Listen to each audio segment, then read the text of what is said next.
안녕하십니까. 요즘 비가 정말 너무 많이 오고 있습니다. 우리는 물의 유력을 잘 몰랐는데 비가 이렇게 많이 오니까 뚝도 무너지고 막 걷잡을 수 없이 모든 걸 다 쓸어버리는 큰 물의 유력을 보게 되는데, 이번 수양회에서 하나님께서 이처럼 성령의 물길이 폭포수와 같이 임해서 우리 마음의 모든 쓰레기들을 다 치우시고 우리 마음에 걷잡을 수 없는 모든 해결할 수 없는 문제들도 다 몰아내시고 우리 마음을 깨끗이 정결케 해주시도록 간절히 기도합니다. 오늘 말씀은 바울의 고별 메시지가 되겠습니다. 우리 20장 31절 같이 읽어보죠. 요절 말씀 시작. 그러므로 여러분이 일깨어 내가 3년이나 밤낮 쉬지 않고 눈물로 각 사람을 훈계하던 것을 기억하라. 기도하겠습니다. 하나님 아버지, 하나님께서 우리 죄인들을 예수님의 십자가 보혈로서 구원하여 주시고 도저히 해결할 수 없는 우리의 죄 문제들, 인생 문제들, 마음의 상처와 아픔과 모든 이러한 문제들을 주님의 십자가 은혜와 또 성령의 능력으로 해결해 주시고 치료해 주시고 또 악한 영들을 쫓아내 주시고 우리를 새로운 하나님의 피조물로 만들어 주신 것을 감사합니다. 하나님 아버지, 우리가 영적인 눈을 떠서 하나님의 세계, 믿음의 세계, 복음의 세계를 볼 수 있도록 도와주시기를 간절히 기도합니다. 사도 바울이 그랬던 것처럼 저희들도 주님의 놀라운 구원의 은혜를 체험한 자들로서 이 복음에 대한 말씀에 대한 확신을 가지고 생명의 복음을 열심히 증거하고 또 목자의 심령으로 한 영혼을 도와서 이번 여름 수양회 통해서 놀라운 구원의 역사가 우리 가운데 충만히 일어날 수 있도록 도와주시기를 간절히 기도합니다. 여름 수양회를 준비하는 저희들의 심령에 오늘 말씀을 통해서 참으로 준비된 마음을 주시고 또 목자의 심령이 회복될 수 있도록 은혜를 주시옵소서. 예수님의 이름으로 기도합니다. 아멘. 자, 오늘 말씀은 사도 바울이 3차 전도행 중에서 예루살렘을 향해 가던 길에 전한 말씀을 기록을 하고 있습니다. 바울은 예루살렘을 향해 가던 길에 자기가 온 힘을 다해서 2년 3개월 동안 도왔던 그 에베소 성도들이 보고 싶었습니다. 에베소는 약간 내륙에 가 있기 때문에 에베소까지 들어갈 수가 없어서 한국에 있는 밀레도에서 에베소 장로들을 초청을 해가지고 화면에 보시는 것처럼 밀레도로 에베소 장로들을 오라 해서 그곳에서 고별 메시지를 전하는 내용이 오늘 말씀이 되겠습니다. 성경에 보면은 여러 믿음의 거장들의 고별 메시지들이 여러 군데 나오고 있습니다.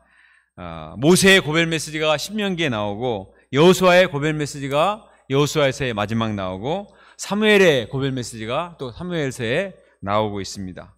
이처럼 영적 거장들의 고별 메시지는 그분들의 인생 철학과 또 목양 철학이 담겨 있기 때문에 우리에게 깊은 울림과 감동을 주고 있습니다. 오늘 사도 바울의 고별 메시지를 통해서도 사도 바울이 어떤 자세로 목자 생활을 했는가, 어떤 자세로 하나님을 섬기고 또 양들을 섬겼는가, 이런 것들을 잘 배워서 우리의 삶 속에서도 목자의 인생을 살 때 어떤 자세로 하나님을 섬기고 양들을 잘 도와야 되겠는가 하는 것을 배우며 은혜 받을 수 있기를 기도합니다. 우리는 지난주에 하나님께서 바울을 통하여 어떻게 에베소 역사를 배웠는가, 이루셨는가 배웠습니다.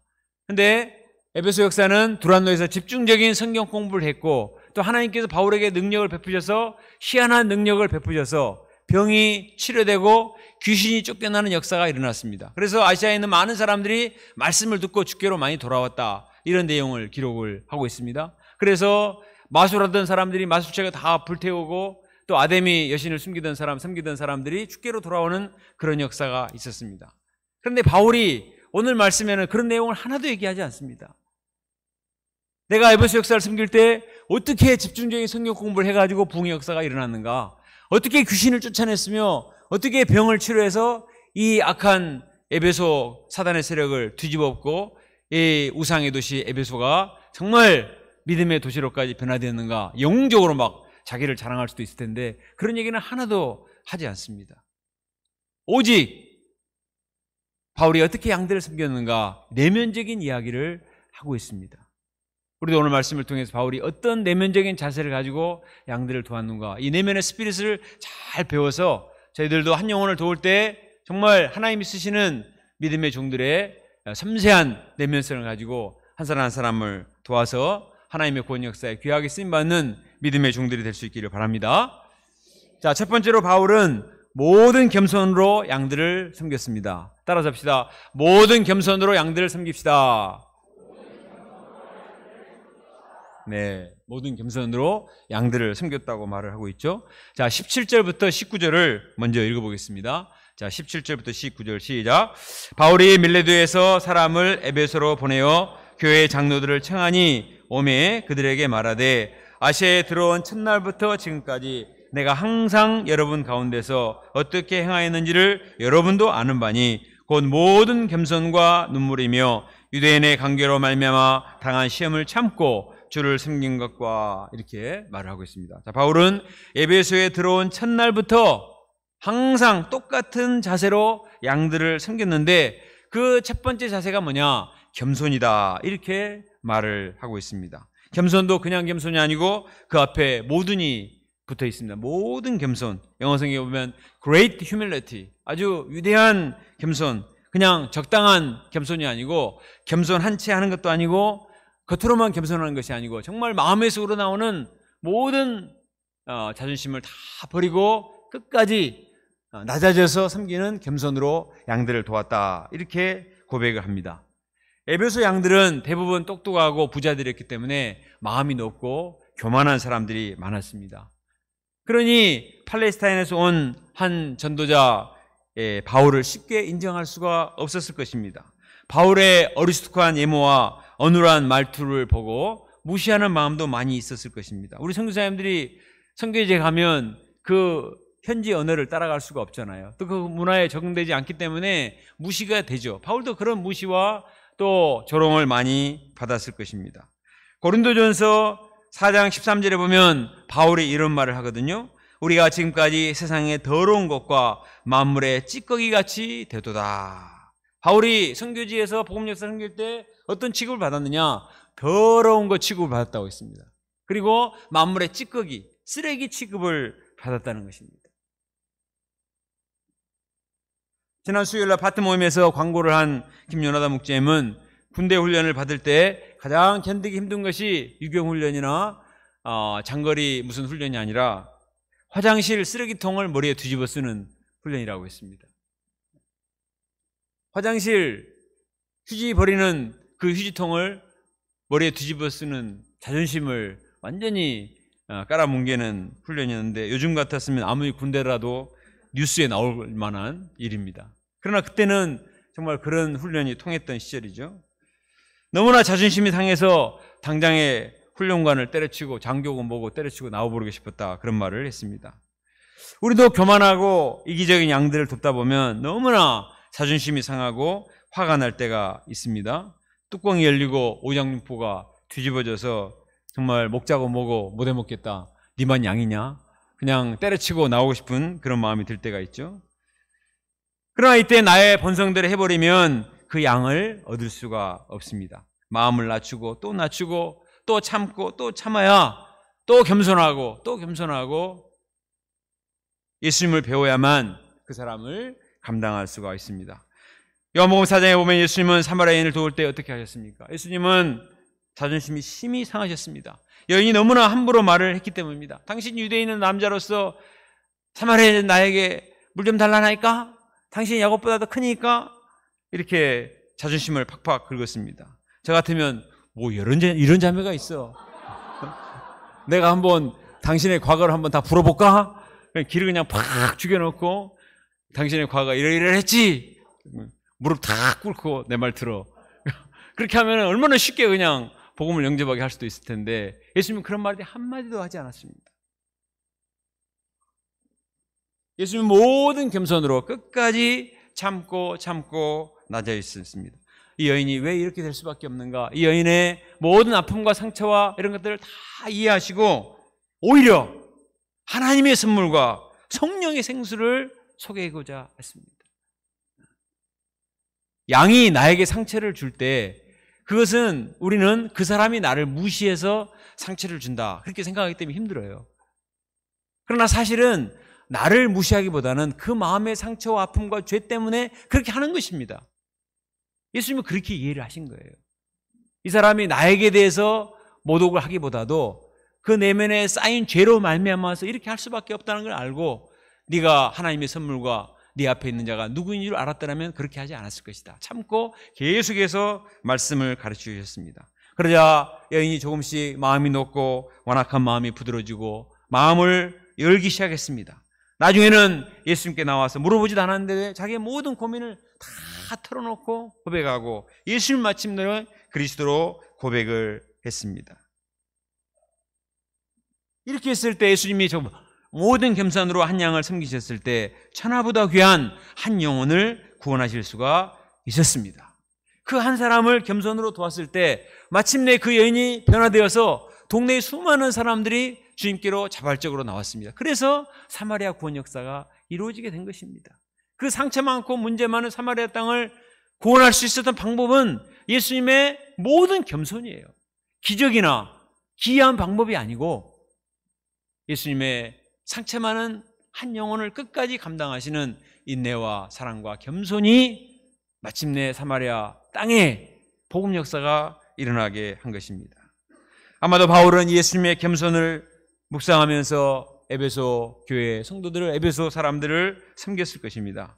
바울이 쓴 빌립보서 2장 6절로 8절에 보면 예수님의 겸손을 이렇게 묘사합니다. 자, 우리 다 같이 읽어봅시다. 시작. 그는 근본 하나님의 본체시나 하나님과 동등됨을 취할 것으로 여기지 아니하시고 오히려 자기를 비워 종의 형체를 가지사 사람들과 같이 되셨고 사람의 모양으로 나타나사 자기를 낮추시고 죽기까지 복종하셨으니 곧 십자가에 죽으심이라. 사람이 내가 대접받을 것 다 받고 내가 처한 형편의 모든 것들을 다 누리면서 사람과 관계성을 맺으려고 하면 되지 않습니다. 예수님이 하신 것처럼 하나님의 본체시지만 동등됨을 취할 것으로 여기지 아니하시고 자기를 비워놓고 자기를 비우고 자기를 다 내려놓고 사람같이 되시고 죽기까지 복종하셨으니 자기의 모든 자존심과 자기 타이틀과 자기의 자랑거리를 다 내려놓고 그 사람을 정말 하나님 나라의 황태자의 황공주로, 그 사람이 비록 죄가 많은 사람일지라도 그 사람을 얻기 위해서 정말 그 사람을 높이고 들어주고 감당하고 섬기면 점점 그 사람이 마음을 열고 주님께로 나와서 복음을 영접하게 됩니다. 그러면 나는 뭐가 돼요? 나는 너무 비참하잖아요. 그렇지 않습니다. 자, 빌립보서 2장 9절에 보면 뭐라고 말씀하시죠? 이러므로 하나님이 그를 지극히 높여 모든 이름 위에 뛰어난 이름을 주셨느니라. 예수님이 가장 낮은 자가 되셨는데 가장 비참하게 되고 끝났습니까? 십자가로 끝났나요? 그러지 않습니다. 하나님은 예수님을 지극히 높여 모든 이름 위에 뛰어난 이름을 주셔서 주의 주요 왕의 왕이 되게 하셨습니다. 베드로 사도도 이렇게 말했습니다. 베드로전서 5장 6절. 그러므로 하나님의 능하신 손 안에서 겸손하라. 때가 되면 너희를 높이시리라. 겸손으로 허리를 동이고 겸손하게 되고자 애를 쓰면 때가 되면 하나님이 높이십니다. 우리가 낮아지면 나만 손해보고 끝나는 것이 아니고 때가 되면 하나님이 보상해 주시고 높여주시고 그 인생을 아름답게 하시고 풍성한 열매를 맺게 해주시리라 믿습니다. 눈에 보이는 열매뿐만 아니라 눈에 보이지 않는 성령 열매, 정말 사람을 보면 딱 느끼잖아요. 이분은 좀 프라우드한 분인데, 그러면서 뭔가 벽이 느껴져서 이야기가 어려워요. 근데 어떤 분은 정말 대단한 분인 것 같은데 어린아이같이 겸손하고 순수하기 때문에 그 앞에 가면 모든 것을 다 얘기하고 또 대화하고 싶고 그런 분이 계시지 않습니까? 그래서 하루아침이 되는 게 아니에요. 모든 겸손으로 많은 사람들을 돕고 섬기면서 그의 내면과 인격이 성숙하게 되기 때문에 수많은 사람들이 그 마음의 품에 담기는 것입니다. 하나님께서는 그 모습도 바꿀 수 없는 아름다운 성품과 인격을 주시기 위해서 겸손하라고 말씀하시는 거예요. 내가 왜 이런 무시를 당해야 되는가? 왜 이런 조롱을 받아야 되는가? 억울한 생각, 손해의식을 갖게 싶습니다. 그러나 그렇지 않아요. 이것은 오히려 더 놀라운 믿음의 비밀을 깨닫고 정말 예수님의 성품을 담게 하고자 하는 과정이기 때문에 참고 겸손하면 하나님께서 갚아주시고 하나님께서 높여주시리라 믿습니다. 우리는 요즘 여름수양이 한 명을 초청하기 위해서 열심히 신방을 다니고 있습니다. 겸손하게 낮아져서 양들에게 아쉬운 소리를 합니다. 그런다고 해서 양들이 곧 반응하는 것도 아니고 때로는 너무나 무모하게 느껴질지도 모릅니다. 그러나 하나님께서 때가 되면 축복하시고 우리를 높이시고 큰 은혜로 채워주시리라 믿습니다. 그 교만하던 양들이 언젠가 변화되어서 영적인 눈을 뜨고 하나님을 알고 구원을 받게 되면 세상에 한 영혼이 구원함을 받는 것보다 천하보다 귀한 영혼이 구원을 받는 것이 얼마나 귀한 일입니까? 나의 겸손을 통해서 하나님 나라가 이 땅에 이루어지고 죽어가는 생명이 살아나는 아름다운 역사가 일어날 수 있기를 간절히 기도합니다. 두 번째로 바울은 모든 눈물로 양들을 섬겼다고 말합니다. 따라서 합시다. 눈물로 양들을 섬깁시다. 자, 우리 19절 말씀을 다시 한번 읽어봅시다. 19절 시작. 곧 모든 겸손과 눈물이며 유대인의 강교로 말미암아 당한 시험을 참고 주를 섬긴 것과. 바울은 문제가 많고 거스르는 양들로 인해서 눈물을 많이 흘렸을 것입니다. 특히 유대인들이 가는 곳마다 복음 역사를 방해하고, 아니 같은 동족들이 도와주지는 못할 망정 해방하고 쫓아와서 막 원정을 와가지고 방해를 할 때 얼마나 속이 상했겠습니까? 옛날 같으면 바울이 막 혈과 육으로 싸웠겠지만 참고 감당하느라 눈물이 많이 흘렸을 것입니다. 마음을 들여 섬긴 양들이 떠나가서 바울을 비방하고 대적할 때 마음이 아파서 눈물을 흘렸을 거예요. 또 떠나갔던 양들이 회개하고 돌아와서 말씀에 순종하면 너무나 감사해서 눈물을 흘렸을 것입니다. 말씀을 묵상하며 찬송하며 은혜 받을 때 그 감격의 눈물을 흘렸을 것입니다. 31절에서도 바울은 양들을 눈물로 섬겼다 이렇게 말을 하죠. 우리 31절도 같이 읽어봅시다. 시작. 그러므로 여러분이 일깨어 내가 3년이나 밤낮 쉬지 않고 눈물로 각 사람을 훈계하던 것을 기억하라. 3년을 밤낮 울려면 얼마나 눈물이 많아야 될까요? 3년 동안 밤낮없이 눈물로 양들을 섬겼다고 바울은 말하고 있습니다. 근데 이게 31절인데 그 앞에 29절과 30절에 보면 어떤 내용이 나오냐면 양들 가운데 어그러진 말을 하는 사람들이 있었다고 했습니다. 복음 역사를 섬기면서 가장 힘든 게 뭐냐면 자꾸 비판하고 부정적인 소리하고 인간적인 소리하면서 막 어그러진 말을 하는 사람들이 정말 화가 납니다. 하지는 않으면서 가만히 있으면 괜찮은데 뒤에 가서 막 불평하고 비판하고 어그러진 말하면 얼마나 속이 상합니까? 문제는 이런 사람들 때문에 순진한 양들이 유혹을 받고 영향을 받아서 실족한다는 거예요. 그러니까 바울은 이들을 포기할 수가 없었어요.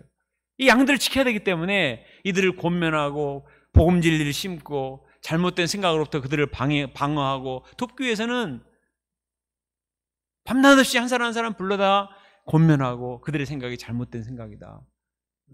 하나님의 뜻은 이것이다. 하나님이 기뻐하신 것은 이런 뜻이고 우리가 이렇게 살아야 된다. 이렇게 말할 때 말을 잘 듣지 않으니까 눈물로 하소연을 하면서 도왔다는 것입니다. 그 교만하고 인간적이고 비판적이던 에베소 사람들도 바울의 진심 어린 눈물의 권면을 듣고 마침내 조금씩 돌아와서 말씀에 순종하고 복음 진리가 그 마음에 심기게 된 것입니다. 지난주 이 본문 말씀을 공부하는데 우리 이문희 목자님이 중공부에 들어왔습니다. 문희 목자님은 1:1 목자인 최민지 목자님의 눈물의 책망을 듣고 정신을 차리고 변화됐다고 했습니다. 민주 목자님이 눈이 부리부리하고 야단칠 때 무섭습니다. 그러나 그 책망의 동기가 자기를 정말 아끼고 사랑하는 마음에서 누가 자기의 죄 문제와 싸워주겠는가, 자기를 정말 사랑하는 마음에서 눈물로 권면했기 때문에 오히려 감동을 받고 자기가 돌이키게 되었다, 이런 말을 했습니다. 맞죠? 우리 문희 목자 어디 갔지? 우리 볼리비아의 조스테반 선교사님은 아들이 고등학교 시절에 방황하다가 17살 때 아기를 낳고 말았습니다. 어떤 자매와 눈이 맞아가지고 아이를 낳고 말았어요. 하늘이 무너질 것 같은 절망감을 맛봤다고 했습니다. 아니, 이방양을 돕겠다고 선교지에 왔는데 자기 아들이 죄 문제에 빠져가지고 아이까지 낳아버렸으니 지부장으로서 체면도 서지 않고 양들에게 무슨 말을 해야 되겠는가, 너무나 절망이 되었습니다. 처음에는 쫓아내버릴까 이런 생각도 했지만 그도 한 양으로 생각하고 참고 눈물로 도왔습니다. 그 자매를 데려다가 양으로 생각하고 몇 년 동안 돕고 말씀 공부를 하고 사랑으로 도왔습니다. 그랬을 때 마침내 그 아들과 그 자매도 다 변화되고 또 믿음의 결혼식을 이루고 목자가 되었습니다. 그리고 얼마 전에 선교사로 파송이 되었어요. 우리 시몬 목자님 아들이 계시는 칠레로 선교사로 파송이 되었습니다. 두 아들과 함께 두 손자들이 이렇게 파송이 된 거죠. 부모의 눈물의 기도가 방황하던 자녀들을 변화시키고 목자여 선교사로 변화시킨 것입니다. 양들은 목자의 눈물을 먹고 자란다, 이런 말이 있습니다. 양들뿐만 아니라 자식들도 부모의 눈물을 먹고 자랍니다. 어떤 분은 눈물 앞에 피를 붙이죠. 피눈물을 먹고 자란다. 자식이든 양들이든 거저 자라는 게 아니에요. 어떤 사람은 난 내가 혼자 컸어요, 이렇게 말하는 사람이 있어요. 천만의 말씀입니다. 자기 혼자 큰 사람이 어디 있어요?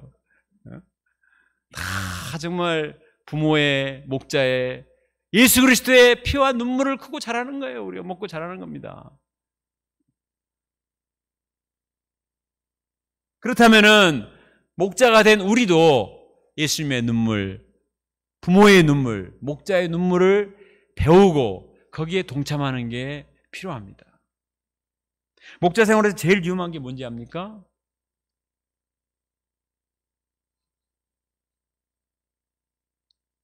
돈이 마르는 거예요. 이렇게 그런 많은 사람이 있을 수도 있어요. 제일 위험한 거는 눈물이 말라버리는 게 제일 위험한 것입니다. 아무리 은혜로운 말씀을 들어도, 아무리 감동적인 소감을 들어도 아무런 감흥이 없고 눈물도 나지도 않고 아무 느낌도 없는 것, 아무리 불쌍한 사람을 봐도 전혀 동정심도 도와주고자 하는 마음도 느끼지 못하는 것, 그게 제일 위험한 겁니다. 마음에 눈물이 마르고 심정이 없으면 감사가 사라집니다. 그리고 어그러진 말을 하게 돼 있어요. 마음이 딱딱하고 건조하고 이렇게 완악하기 때문에 찬양과 감사와 기쁨의 소리 대신에 불평과 원망과 인간적인 소리를 하고 그 뒤에는 사탄이 부추기는 거예요. 자기도 모르는 사이에 사단의 똘마니가 되는 것입니다. 우리는 이번에 인생소감을 쓰면서 죄악된 나를 구원하시고 지금까지 나를 감당해 오신 주님의 사랑을 생각할 때 심령에 눈물이 고이는 것을 체험했을 것입니다. 저는 아직도 눈물이 안 보이는데요. 그런 분들은 이번 수양회 때 분명히 하나님께서 폭포수와 같은 감동의 은혜를 주시리라 믿습니다. 제가 지난주에 여러 센터의 여름 수양회 소식을 수집을 해서 본부 홈페이지에 올렸습니다. 그중에 채난센터 소식을 들었는데 소감을 발표하는 분이나 듣는 분이나 너무나 감동을 받고 은혜를 받아서 수양회가 눈물 바다가 되었다고 했습니다. 야, 지금도 이런 눈물 바다가 되는 수양회가 있구나 생각하고 우리도 기대를 하게 되었습니다. 오늘날 얼마나 사람들이 메마르고 완악하고 또 웬만해서는 감동을 받지 않습니다. 그러나 예수 그리스도의 놀라운 우리를 향한 사랑과 은혜가 우리 마음에 임할 때 우리의 메마른 심령에도 주님의 놀라운 은혜와 감동이 있을 줄로 믿습니다. 이 은혜를 덧입고 한 영혼을 위해서 눈물로 기도할 때 그 눈물을 통해서 양들이 변화되는 것입니다. 양들은 목자가 말을 잘하고 무슨 실력이 있어서 양들이 오는 게 아니에요. 정말 내 마음을 들어주고 알아주고 이해해주고 나의 아픔에 동참해줄 때 그때 와서 은혜를 받고 변화되는 것입니다. 사도 바울이 그런 자세로 도왔다는 것입니다. 에베소 사람들이 똑똑하고 능력이 많고 지식이 많으니까 그들을 그냥 제압할 만한 더 뛰어난 실력이 있어서 내가 그렇게 했다. 너희들도 그런 실력을 쌓아라. 이렇게 말하잖아요. 겸손과 눈물로 밤낮 양들을 도왔다. 바울은 과거에 얼마나 차가운 사람입니까? 자기와 교만이 하늘을 찌르고 예수 믿는 자들 잡아 가두고 스테반을 돌로 치는데 앞장서서 죽었어도 눈 하나 깜짝하지 않던 너무나 차가운 사람이었습니다. 2차 전도여행 때 마가를 데려가는 문제 때문에 1차 전도여행 때 마가가 낙오자가 됐기 때문에 이 사람은 안 된다. 바나바는 아니 그래도 기회를 줘야 되지 않은가. 안 돼. 또 낙오하면 또 우리 힘만 빼요. 안 됩니다. 그리고 바나바가 갈아서 버렸습니다. 그렇게 마음이 차가운 사람이었습니다. 그러나 점점 예수님을 배우며 양들을 감당하면서 목자의 심정을 배우게 되었습니다. 그는 점점 눈물이 있는 울보 목자가 되어갔습니다. 고린도후서 2장 4절에 보면 바울이 이렇게 말하고 있습니다. 내가 마음에 큰 눌림과 걱정이 있어 많은 눈물로 너에게 썼노니 이는 너희로 근심하게 하려는 것이 아니요 오직 내가 너희를 향하여 넘치는 사랑이 있음을 너희로 알게 하려 함이라. 사람들이 바울을 무시하고 어떤 말을 들었는지 막 비판하고 왜곡된 소문을 막 퍼뜨리는 것입니다. 너무나 상처가 되고 화가 났어요. 그래서 그냥 고린도 사람들은 제껴놔 버릴까 이렇게 생각을 했지만 그러나 마음에 눌림이 있었습니다. 이것은 사단의 역사이기 때문에 그냥 놔둘 수는 없고 도와야 되는데 어떻게 해야 되는가? 그래서 눈물로 편지를 썼다고 했습니다. 고린도서가 눈물의 편지예요. 마음에 큰 눌림과 걱정이 있어 눈물로 넘치는 사랑으로 편지를 썼다. 그 편지를 듣고 고린도 성도들이 마음을 열고 다시 복음신앙이 회복이 되었습니다. 오늘날 우리가 있기까지 부모님의 눈물이 있고 목자님의 눈물이 있고 주님의 눈물이 밑거름이 되었습니다. 그렇다면 우리도 이제 우리 자녀들과 양들을 도울 때 이러한 아픔에 동참하고 눈물에 참여하는 자가 될 수 있기를 기도합니다. 좋은 일만 있고 어려운 일이 없으면 눈물이 나지 않습니다. 눈물은 상처가 있고 아픔이 있을 때 눈물이 있는 거예요. 누가 아픔과 상처를 좋아하는 사람은 아무도 없습니다. 그러나 아이러니하게도 예수님은 가장 아픔을 당하셨고 그 아픔을 통해서 우리의 마음에 눈물을 씌웠고 또 그 눈물로 양들을 이해할 수가 있습니다. 우리는 주변에 아픔이 있고 상처가 있는 사람들을 외면하지 말고 내가 그 사람 돕기 시작하면 언제까지 도와야 될지 모르기 때문에 그냥 외면하고 싶은 생각이 들 수도 있습니다. 그러나 내가 다가가서 그들의 아픔에 참여하고 그들의 말을 들어주고 상처를 아우를 때 예수님의 눈물을 흘리게 되고 그 눈물로 말미암아 양들이 치유가 되고 양들만 치유되는 것이 아닙니다. 그걸 통해서 내가 치유가 돼요. 내 마음이 치유가 되고 내 마음이 성숙하게 되는 깊은 믿음의 세계에 들어갈 수가 있습니다. 하나님께 상처 많은 한 사람을 나에게 맡기셨을 때 회피하지 말고 그를 잘 영접하고 눈물로 잘 도와서 그 양이 살아나고 나도 더 성장하는 귀한 역사가 일어날 수 있기를 간절히 기도합니다. 마지막 세 번째로 바울은 말씀 전파에 대한 사명감을 가지고 목자 생활을 했습니다. 따라서 합시다. 말씀에 대한 사명감을 가집시다. 자, 20절과 21절을 같이 읽습니다. 시작. 유익한 것은 무엇이든지 공중 앞에서나 각 집에서나 거리낌 없이 여러분에게 전하여 가르치고 유대인과 헬라인에게 하나님께 대한 회개와 우리 주 예수 그리스도의 믿음을 증언한 것이라. 바울은 에베소 교회 역사를 섬기면서 주변에 반대하고 회방하는 자들로 인해서 많은 어려움이 있었지만 그러나 피해버리지 않고 어떻게 해서든지 양들을 지키기 위해서 밤낮으로 말씀을 가르쳤습니다. 왜냐하면 말씀만이 양들에게 생명을 주고 바른 길로 인도할 수 있다고 믿었기 때문에 때를 가리지 않고 어디서든지 때와 장소를 가리지 않고 열심히 말씀을 가르쳤습니다. 부모가 자식을 사랑하기 때문에 자녀들의 건강을 위해서는 어떻게 해서든지 음식을 잘 만들어서 먹이고자 하는 것처럼 바울은 그런 목자의 심정을 가지고 생명의 양식을 공급하고자 애를 썼습니다. 바울은 여기서 끝이지 않고 이제 예루살렘에 가고자 하고 있어요. 자, 22절을 같이 읽어봅시다. 시작. 보라, 이제 나는 성령에 매어 예루살렘으로 가는데 거기서 무슨 일을 당할는지 알지 못하노라.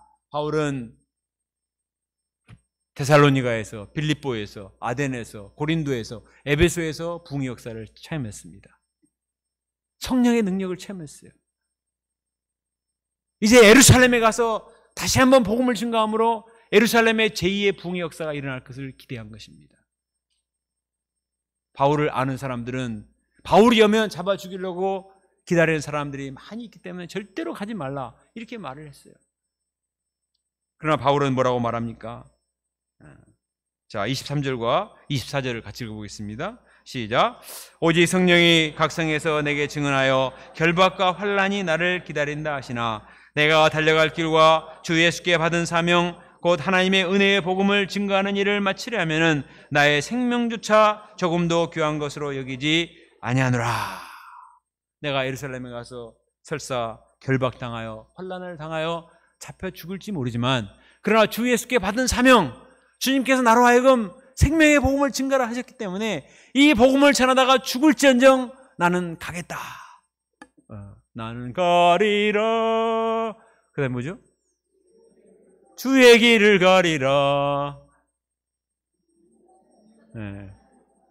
예. 주님 발자취 따라 참이 그 찬송만 불러도 우리가 가슴이 뭉클하고, 야, 삼형제의 삶 얼마나 멋있습니까? 사람들은 대부분 다른 무엇보다 자기 생명을 더 귀하게 여깁니다.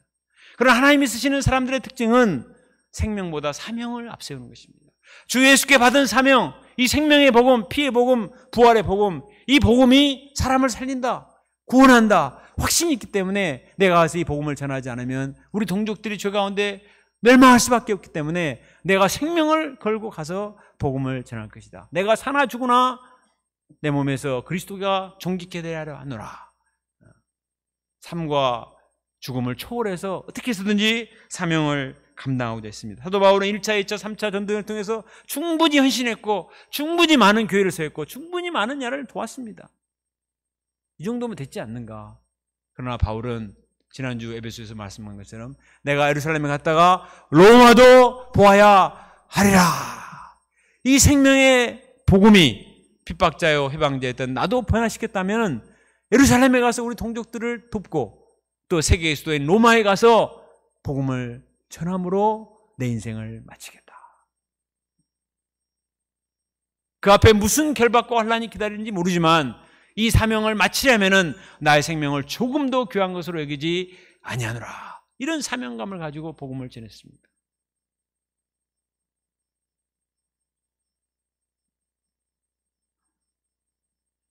이러한 사명감을 가지고 사는 사람, 라이프 기빙 스피릿을 가지고 사는 사람은 또 죽지도 않습니다. 예수님은 마태복음 16장 25절에서 말씀하셨습니다. 다 같이 읽어봅시다. 시작. 누구든지 제 목숨을 구원하고자 하면 잃을 것이요 누구든지 나를 위하여 제 목숨을 잃으면 찾으리라. 참 신기하죠? 안 죽으려고 길을 쓰면 이상하게 또 이상한 방법으로 죽습니다. 그러나 주와 복음을 위해서 자기 목숨을 버리고자 하면 안 죽습니다. 열왕기상 보면은 아합이 자기는 안 죽고자 변장을 하고 참 숨어서 전쟁터에서 숨어 지냈거든요. 근데 오발탄에 맞아 죽었어요. 변장을 하고 자기 사돈만 내보내고 자기는 숨었는데 이상하게 거기 와서 맞아 죽습니다. 일찍이 우리 이순신 장군도 그랬습니다. 생즉 사요 사즉 생이다. 맞습니까? 죽고자 하면 살 것이요 살고자 하면 죽을 것이다. 사생결단을 하고 복음 역사를 섬기면 하나님께서 오히려 부활의 능력을 체험하게 하실 줄로 믿습니다. 지난주 우리 파트모임 메시지를 전한 박혜민 목자님은 감기가 심해서 말씀을 전할 상황이 아니었습니다. 그러나 사생결단을 하고 말씀을 전했습니다. 메시지 본문도 마태복음 15장 개취급을 당하며 부스러기 은혜를 구한 수로보니게인 말씀을 전했는데 건강할 때보다 훨씬 더 은혜롭게 말씀을 전했습니다. 파트 역사도 파트 장이 아니고 파트 종의 자세로 감당했을 때 등록 역사가 힘있게 일어나는 것을 보았습니다. 몇 년 전에도 맹장 수술했지만 피주머니를 옆에 차고 죽을 각오로 말씀을 전하니까 그것만으로도 큰 은혜가 되었습니다. 나는 수술했으니까 말씀 못 전해요. 그럴 수도 있는데 이 사람이 피주머니를 차고 나타났습니다. 그리고 말씀을 전하니까 아주 그냥 옆구리에서 정말 피가 흐르는 것 같은 그런 감동으로 은혜를 받았지 않습니까? 내가 자기 할 것 다 하고 자기 누릴 것 다 누리고 하면은 은혜가 없습니다. 그러나 사도 바울과 같이 주 예수께 받은 사명, 이 생명의 복음을 증가하는 일에는 나의 생명을 조금 더 귀한 것으로 여기지 아니하노라. 이 라이프 기빙 스피릿을 가지고 섬기면 우리가 복음 역사 섬길 때도 내가 시간이 형편이 돼야 전도를 하죠. 형편이 돼야 일대를 하죠. 형편과 사정에 상관하지 않고 키를 쓰고 일대를 하고 키를 쓰고 말씀을 전하는 사람은 손해만 보는 게 아닙니다. 그 영이 살아있게 되고 그러한 시심을 통해서 생명을 살리고 우리의 영혼도 살아나게 될 줄로 믿습니다. 33절에 보면 바울의 중요한 인생 철학이 있습니다. 주는 것이 받는 것보다 복이 있다. 따라합시다. 주는 것이 받는 것보다 복이 있다. 맞습니까? 사람들은 어떻게든 바꾸자 하죠. 안 주면은 화냅니다. 서운하게 생각합니다. 그러나 바울은 그게 아니에요. 주는 것이 받는 것보다 복이 있다. 우리가 세상에서 누리면 얼마나 누리고 살겠습니까? 사도 바울과 같이 내가 주고 베풀면 망하는 것 같지만, 그러나 주고 베풀면 많은 능력을 체험하고 또 많은 사람을 구원하는 생명의 역사를 이룰 수가 있기 때문에 이러한 복음적인 가치관을 가지고 사는 저희가 될 수 있기를 바랍니다. 마가복음 10장 45절 같이 읽어볼까요? 시작. 인자가 온 것은 섬김을 받으려 함이 아니라 도리어 섬기려 하고 자기 목숨을 많은 사람의 대속물로 주려 함이니라. 하나님의 아들이시지만 얼마든지 섬김을 받을 수도 있지만 도리어 섬기려 하고 자기 목숨을 많은 사람의 대속제물로 주고자 하시고 주셨습니다. 그러면 예수님은 망하고 없어졌나요? 예수님은 다 주셨죠. 그러나 예수님은 부활하셨습니다. 하나님의 영광에 들어가셨습니다. 그러지 않더라도 우리는 다 줄 수밖에 없게 돼 있어요. 언젠가는. 우리가 예수님의 발자취를 따라서, 그리고 우리 유배프 믿음의 선배들의 발자취를 따라서 우리도 먼저 주고 베푸는 삶을 살아서 풍성한 생명을 누릴 수 있기를 기도합니다. 결론입니다. 바울의 고별 메시지는 정말 가슴을 먹먹하게 하는 진한 감동이 있습니다. 마지막 고별 메시지를 전하고 서로 다시는 볼 수 없기 때문에 눈물을 흘리면서 울고 서로 작별을 하죠. 작별을 할 때 아이고 빨리 가시죠. 왜 이제 가십니까? 이렇게 생각하면 얼마나 그 인생은 실패한 것입니다. 그러나 바울은 인간적으로 물질적으로 사실을 에베소에서 아무것도 받은 적이 없어요. 자기는 온 힘을 다해서 양들을 도왔고 그리고 더 이상 에베소에 가지도 않습니다. 정말 마지막이에요. 그러나 바울은 예수님을 배웠고 또 예수님이 예수님께로 받은 생명의 복음을 증거했고 한 사람 한 사람이 그의 땀과 피와 눈물로 얻은 생명의 열매들이었습니다. 그들을 너무나 사랑했고 너희들도 이런 자세로 양들을 지키고 도와라. 그렇게 하고 헤어집니다. 그리고 이제 새로운 도시를 향해 가요. 우리도 언젠가는 인생을 고별할 때가 옵니다. 원튼 원치 않든 고별 메시지를 전해야 되는 때가 온다고요. 우리가 어떤 자세로 인생을 살아야 되겠는가? 사도 바울과 같이 모든 눈물과 겸손과 인내와 사랑으로 사명감을 가지고 하나님의 핏값으로 사신받은 한 영혼을 위해서 진심을 드릴 때 그 인생은 절대로 손해나 절대로 무모한 것이 아닙니다. 그러한 인생은 하나님 나라의 별같이 빛나는 인생이요 많은 생명을 얻는 인생이요 이 땅의 죄에 빠지지 않고 승리하는 가장 값진 인생인 것을 믿습니다.